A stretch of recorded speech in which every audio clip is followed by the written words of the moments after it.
Yeah, and I mean, what Warren mentioned earlier really resonated with me in terms of his struggle, um, accepting, because acceptance is a really big part of this, I think. And I think, the tension as a parent for me has been, how do I accept this and also fight for my son to get the best Mm, possible care? And it feels like two ends of a very different spectrum so, we do compartmentalize a little bit and try and focus on the medical stuff when we do that, and the rest of the time try and focus on acceptance and living out our and his best life in the mm, meantime, because as there are still things to be grateful for, but it can be very easy to lose sight mm, of those.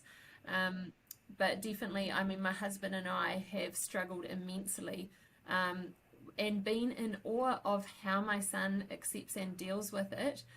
I guess, and Tom, hearing your experience is so amazing. I worry sometimes that he is trying to mm, protect us from his experience, because he is doing so incredibly well and, within himself.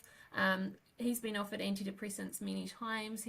I do not believe he needs them, and he does not believe he needs them at this point. But I keep that conversation open to ensure that if that ever changes, because when I think of my life being restricted the way his is, I can't help but imagine feeling depressed by that.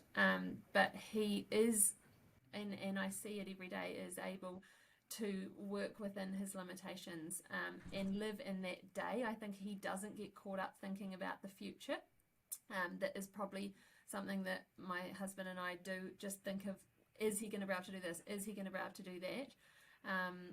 But yeah, one of the things that I have struggled with, and I think he struggles with, and I'd be curious to hear both of your opinions, is trying to navigate other people's perceptions of your illness, and things like people saying, "You look really good," um, and "Oh, you'll be better soon," or those sorts of comments that are no doubt coming from a good place, but are really hard. And my son has got to a point where if someone says, "How are you?" he's very honest in his response, and I love that, because he isn't fine, and that's what people expect him to say when they say, "How are you?" They expect him to say, "I'm fine." So he doesn't, say that, which I really admire. But I really struggle, with that, as a parent of someone with CFS, and I know that's a real struggle for him.